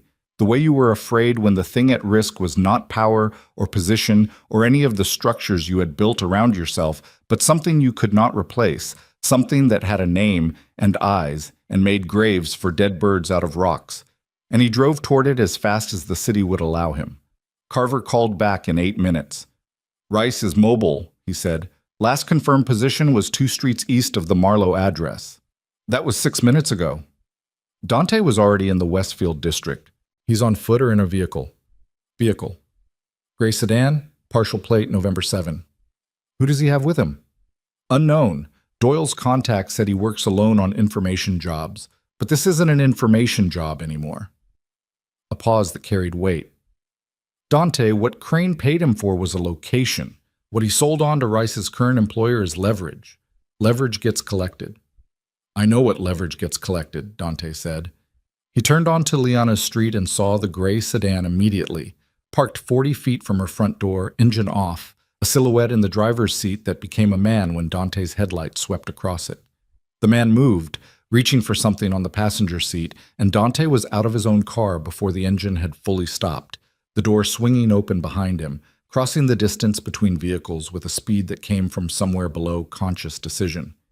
He got to the gray sedan and put his hand flat on the driver's window.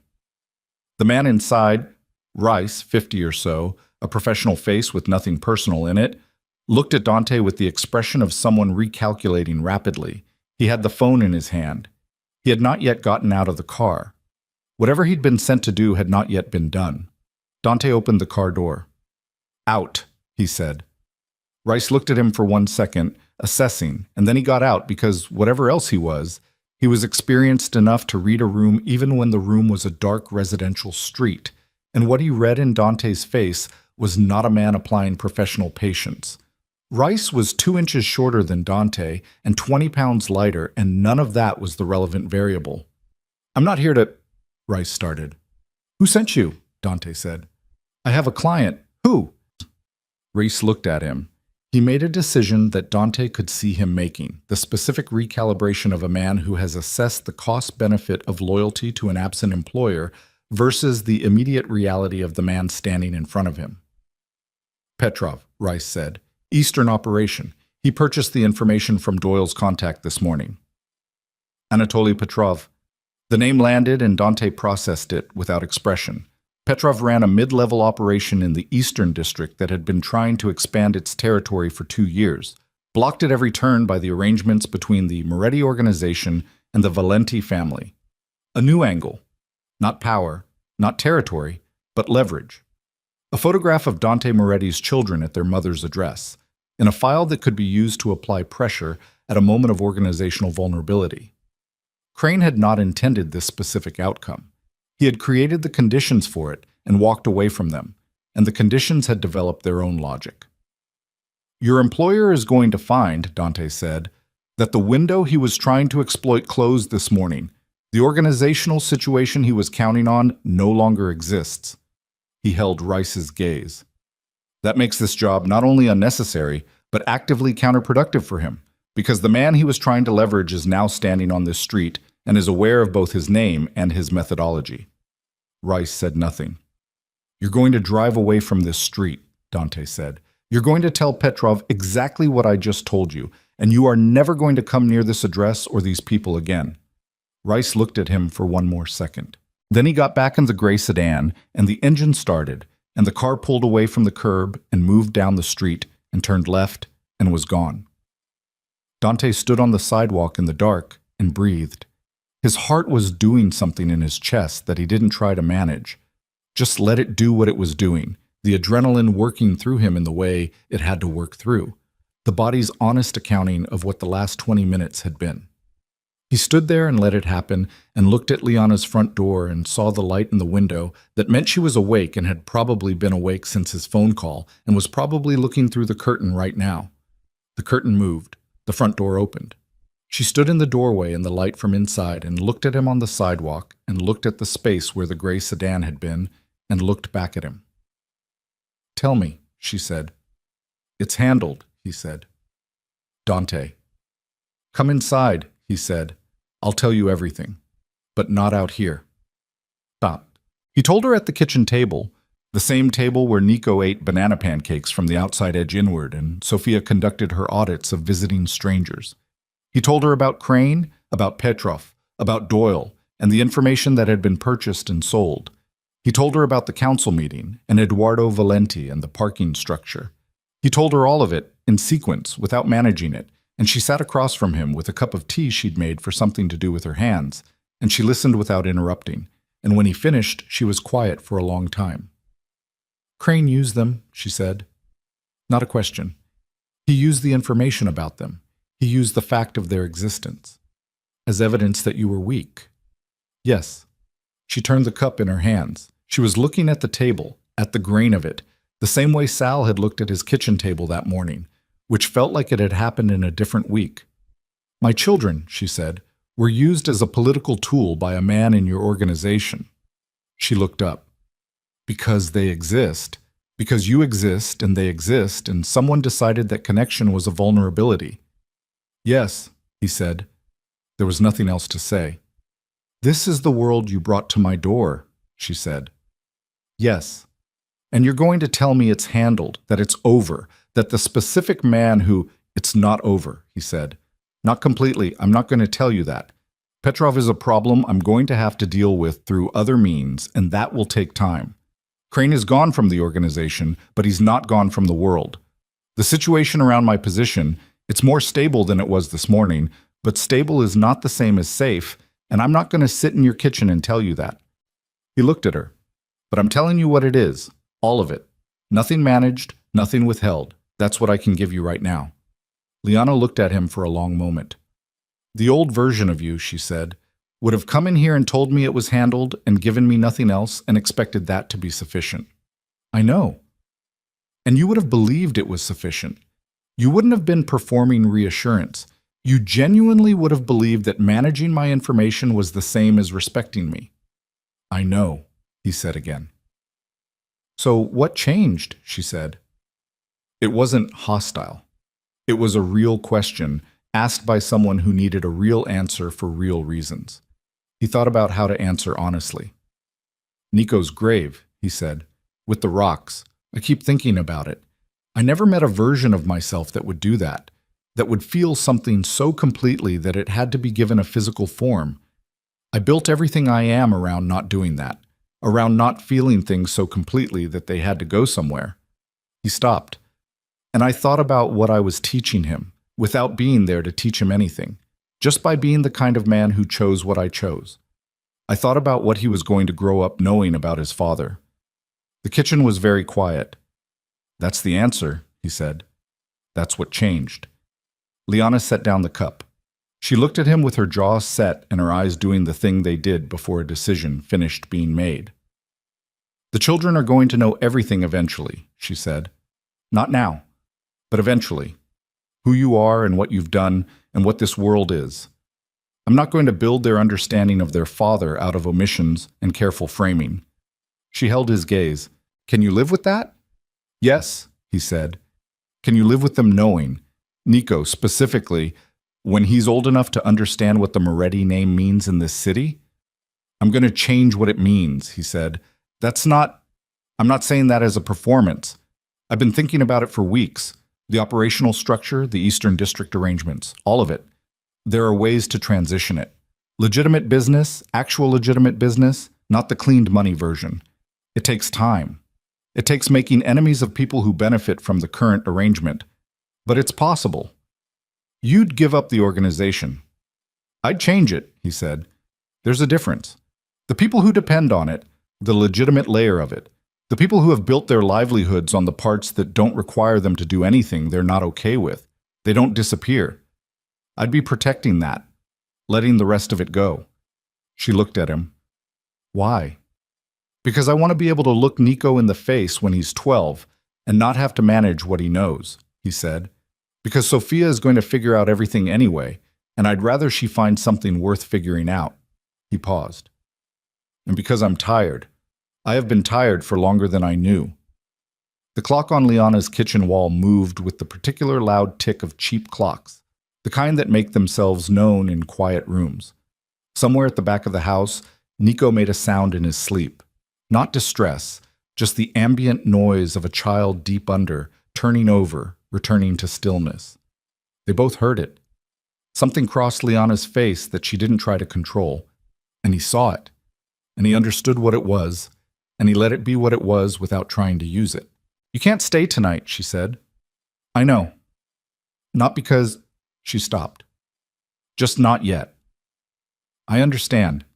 She stood up and carried the cup to the sink, and he stood too, and they were in the kitchen at midnight, and the children were asleep, and the gray sedan was gone, and somewhere across the city the pieces of a long damaged thing were either beginning to settle or beginning to collapse, and it was too early to know which. "Saturday," she said, at the sink, not turning around. "Yes," he said. "Don't be late." He picked up his jacket and walked to the front door, and she followed him, and he opened the door and turned back, and she was standing in the hallway with her arms crossed and her jaw set and her eyes that always knew too much, and he stood in the doorway and looked at her, and neither of them said anything for a moment that was long enough to hold everything that hadn't been said yet. "Liana," he said. "Not tonight," she said. "Whatever it is. Not tonight." He nodded. He stepped out onto the porch, and she closed the door, and he stood in the cold for a moment on her front step, and then he walked to his car. He dealt with Petrov over the following 3 weeks through channels that were methodical and thorough and produced an outcome that was not violent. Dante had decided, at some point on that dark residential street with his heart running hard in his chest, that violence was no longer the available tool it once was, not because he had lost the capacity for it, but because the man who used it without cost was gone, and the man who remained had to live with a different accounting. He went at Petrov economically instead, through the Eastern District arrangements, through conversations with Marco Valenti that redirected certain supply chains and certain financial relationships until Petrov's operation was sufficiently pressured that the leverage play became not worth maintaining. It took 21 days, and it was not clean, and it left marks that Dante would have to manage for months. But it held. Crane disappeared into a life that Dante made no attempt to pursue. He had the means to make that disappearance permanent in the old way, and he chose not to. And the choosing not to was its own kind of thing, not weakness, not sentiment exactly, but a decision about what kind of man was going to exist on the far side of all of this. He let Crane go and carried the uncertainty of it, the knowledge that a man with cause and connections was loose in the world, and he lived with that the way you lived with things that couldn't be made clean. Isabella was hardest. He went to her on a Sunday afternoon, 3 weeks after the night on Liana's street, and he went without anger this time because anger was the easy register, and he was done with easy registers. She was in the garden. She kept a small garden at the back of the house, had kept it since before his father died, something she did with her hands in the early evening that she had never explained and he had never asked about. She was deadheading the late roses when he came through the gate, and she heard him and turned and looked at him with the eyes that saw everything and had always seen everything and had sometimes chosen not to act on what they saw. He sat on the stone bench near the back wall. She kept working for a moment, then set down the clippers and sat in the garden chair across from him. "Tell me what you need from me," she said. It was not the conversation he had expected. He had expected the management of it, the careful construction of position and counterposition. This was something different. This was his mother sitting in her garden in the late afternoon with clipped rose stems in her gloved hand and asking a direct question. "I need you to know them," he said. "Nico and Sophia. I need them to have a grandmother who—" He stopped. "Who isn't using them to manage a situation, who is just there." Isabella looked at him. "I know what you did and why you did it," he said. "I understand the logic. I know you believed it was protection, but I need you to understand that what it cost, what I didn't have, what they didn't have, I need you to hold that." He held her gaze. "Not as guilt, just as truth, as something you carry." She was quiet for a long time. "I have been carrying it," she said finally, and the words came out differently than anything he had heard from her in recent memory, without architecture, without the structure of managed disclosure. Just the words. Since the night you left this house and told me what it had cost, I've been carrying it. He looked at his mother's face, at the particular quality of stillness in it, and understood that she had spent 3 weeks sitting with something that her entire life had given her no preparation for, the straightforward damage of a decision made without malice that had nonetheless damaged something irreplaceable. They would benefit from knowing you, he said, the actual you, not the version that manages and structures and protects, the one who keeps a garden. Something shifted in her expression. Not a collapse. Isabella Moretti did not collapse. It was not in her construction, but a yielding, small and genuine, like a door opening an inch in a wall you had believed was solid. I don't know how to be a grandmother, she said. Neither did I with them, he said. You figure it out by showing up. He was there every Saturday. And then Saturdays extended into Sunday afternoons, and Sunday afternoons became occasional Wednesday evenings when Liana's business ran late and she needed someone to pick the children up from the neighbor's house.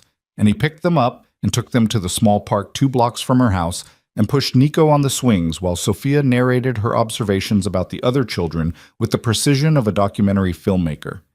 He learned that Nico was afraid of loud noises but tried to hide it, and that the hiding was its own particular small courage that Dante saw and recognized.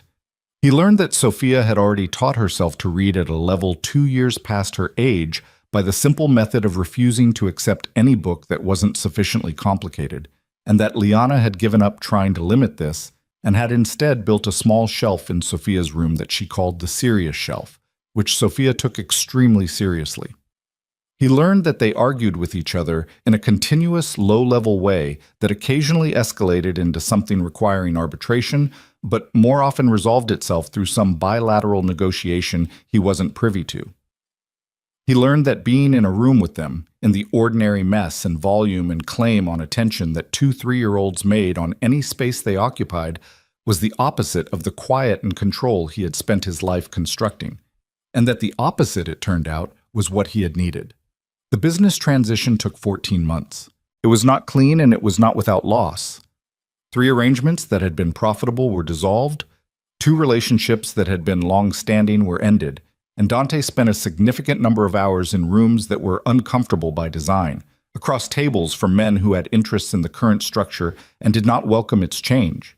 But the legitimate operations, the import and distribution businesses, the property holdings, the logistics infrastructure that had always been the cleanest layer of what his father built, those held and grew and became the actual foundation of what he told his council they were going to be now. Sal retired. He did it on his own terms and in his own time, and Dante gave him a send-off that was private and genuine and included none of the theater of the life they'd both come from. Sal shook his hand at the door of the small dinner they'd had for him and said, Your father would have been confused, but he would have come around. And that was the best eulogy for the transition that Dante could have asked for. Reyes ran the operational side. He was 43 and precise, and had a quality that Dante had come to value more than almost anything else. He didn't need to be the most dangerous man in the room to be the most effective one. The ring was not complicated. He had looked at things that were complicated in the months of ordinary life building itself around him. Things that announced their own value in the way he had once announced his, with weight and clarity and unmistakable intention. He had put them all back. What he bought was a single stone, not large, on a band that was plain and well made and would last. He bought it from a jeweler on the east side who had made jewelry for working people for 40 years, and who, when Dante described what he was looking for, said, "Something that says I mean it." And Dante said, "Yes, exactly that." And the man found it in 20 minutes. He carried it for 6 weeks before he found the moment. Not because he was afraid, or not only because he was afraid, but because he wanted to be sure it was a moment that belonged to them and not to any version of who he had been before. It was a Tuesday evening in October, which was not a Saturday, which was not a plan, which was exactly right. The children were asleep. Liana was on the back porch of the house she had moved into 4 months earlier, a house with a small yard and enough rooms and a serious shelf in Sophia's room that now occupied an entire wall, drinking tea and looking at the yard where the last of the autumn light was doing something complicated and beautiful in the leaves. He sat beside her. They had been sitting in this specific configuration, both of them, the evening, the yard, the tea, enough times now that it had its own settled quality, its own accumulated weight that was not the weight of drama, but the weight of something that had been built. He took the ring out of his jacket pocket and set it on the arm of her chair. She looked at it, then at him. He said, "I'm not asking you to forget anything. I'm asking you to decide that what's here is enough to build on." She picked up the ring, turned it in her fingers. In the evening light, it caught once, briefly, and went back to being what it was, small and plain and unambiguous. "You're different," she said. "Yes." "Not completely." "No?" he said. "Not completely. Some of it is just me. The rest of it, I'm working on." She looked at the ring for a long time. He let her look.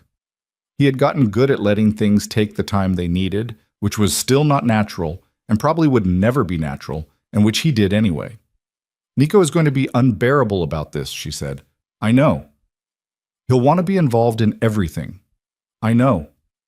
Sophia is going to tell him he's doing it wrong." "She'll be right," Dante said. Liana looked at him. She was not smiling yet, but she was close to it, the close to it that he had learned to read over these months, the way her eyes changed before the rest of her face caught up. She put the ring on. Not as a performance, not with ceremony. She just put it on her finger and looked at it sitting there and then looked at him. And what was on her face was not the uncomplicated happiness of a story that had been easy. It was something harder and more durable than that. It was the face of a woman who had been through what she had been through and had made a decision with her eyes open, and the decision was yes, and the yes was not a surrender but a choice, made by someone who knew exactly what she was choosing. "Don't be different on Saturdays and the old version every other day," she said. "I know. That's the thing." "I know," he said. She leaned against him, the side of her against the side of him, in the ordinary way of people who have decided to occupy the same space for the long run, and they sat on the back porch while the October evening did what October evenings did with the light and the leaves, and from inside the house came no sound because the children were asleep. But the house itself had the sound that houses with children in them have even when they're quiet. A fullness, a weight of presence, an atmosphere of being occupied by people who matter. Dante sat in it and did not manage it, and did not assess it, and did not file it anywhere. He just sat in it. That was the whole of it, finally. The man who had controlled an empire discovered that the hardest thing he had ever been required to do was sit on a back porch on an October evening and let it be enough. Let the ring on a woman's finger be enough. Let the sound of sleeping children 2 rooms away be enough. Let the accumulated ordinary weight of a life that was smaller and louder and more demanding and less controlled than anything he had ever built be, simply and completely, enough. Somewhere across the city, the version of him that had stood in a park 8 months ago and felt the walls of a life he'd built come apart was still standing there in some permanent way, in the specific geography of moments that don't end just because time moves through them. That man had looked across 40 feet of ordinary parkland and seen 2 small faces with his eyes, and felt something structural give way, and had spent 8 months becoming a man capable of sitting on this porch with this woman wearing a plain ring.